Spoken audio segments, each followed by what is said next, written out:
Good afternoon, everybody. I'm Rolene Marks. This is the Israel Brief, brought to you, as always, by Lay of the Land. Now, today is Tisha B'Av, a day of mourning, the saddest day in the Jewish calendar. And if you are fasting, I hope that you are having a meaningful fast.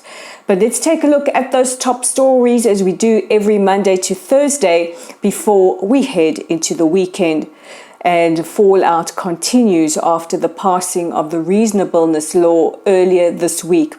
Former Prime Minister Naftali Bennett, speaking to a media outlet, said that Israel is currently experiencing its worst internal crisis since the founding of the state.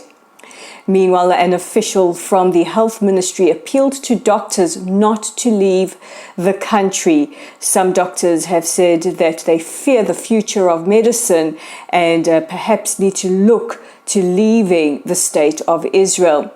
Doctors responded to him by telling him he is not living in reality. Yesterday, we brought you news that Moody's, Morgan Stanley and Citibank have warned investors about instability following the proposed judicial overhauls. And Prime Minister Netanyahu and Finance Minister Bezalel Smotrich basically dusted it off, saying that once the dust settles, they will see that Israel's foundations of her economy are strong. Meanwhile, stocks continue to fall and the shekel continues to devalue.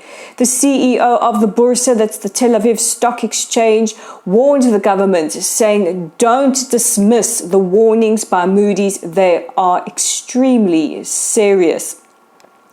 And finally, protest leaders have said that tonight protests will happen around the country on Kaplan Street in Tel Aviv and outside the homes of government officials, including here in Moody, outside Justice Minister Yariv Levin's home. Turkish President Tayyip Erdogan has hosted the leaders of both Hamas and the Palestinian Authority. This was his bid to try and drive national unity between the two leaders. There has been internecine fighting between the two factions for a great number of years. Erdogan reiterated that Turkey is absolutely committed to the Palestinian cause.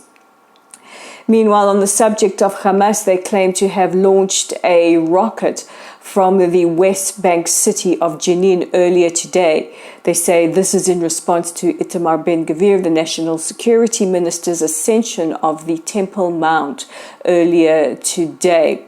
The IDF are investigating.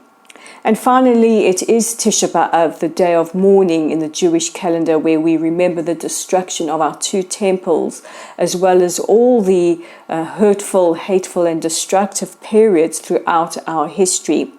Now, earlier today, National Security Minister Itamar Ben-Gvir ascended the Temple Mount. Now, I want to be clear, Jews do go up the Temple Mount. However, there is an understanding that cabinet ministers do not do that because it is seen as needlessly provocative.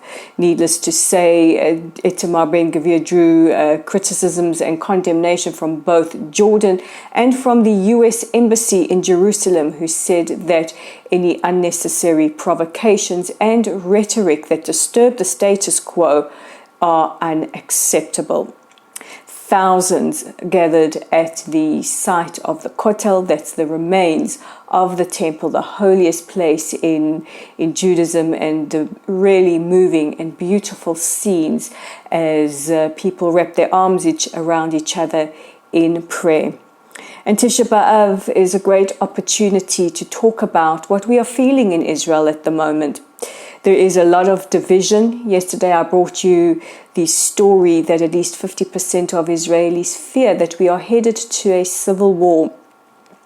We feel very uncertain here at the moment. There are huge chasms in society and also huge divisions that I must say I have even felt personally in some of my friendship groups and in my profession, as people are split between whether they are pro or anti the proposed judicial reforms.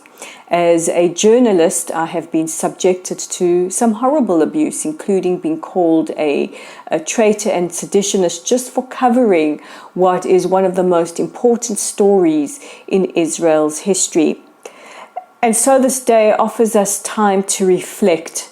It offers us time to reflect on sinat chinam, that is baseless hatred of one another. We remember what happened to our temple when we were so divided. And right now our temple is the state of Israel.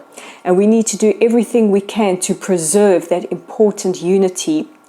I don't think many of us will forget the sight earlier this week of pro and anti-judicial reform protesters in the train station of Jerusalem reaching out their arms across the divide, saying, "We are brothers, and even though we are on opposing sides, I still love you." And this is a tenet that we need to remember here in Israel, not just today, but every day. And to our diaspora communities around the world, please don't let divisions and disunity creep into your communities and into your relationship with our beloved state of Israel. We are not falling apart as a country. We are going through a difficult and troubling time. And maybe it is seismic events that bring the cracks and the fissures to the surface for some sunlight. But let's all keep a focus on what is important, and that is our unity, and that is the future of our beloved country. And that brings me to the end of today's edition of the Israel Brief. Don't forget to check out our weekend coverage on our website at www.layoftheland.online. Join us tomorrow morning on our Facebook page to see what we are posting for Shabbat. Wish us Shabbat Shalom and give us a like, follow, and join our growing community. Our YouTube channel is at the Israel Brief. We love your comments, we love your likes, your shares, your follows, and your subscriptions by clicking on that red subscribe button. And we are on Twitter at LayofTheLand5. I want to wish you all a meaningful fast for the rest of today, a wonderful weekend wherever you are in the world. Please stay safe and healthy. Shabbat Shalom, and I will see you again on Monday.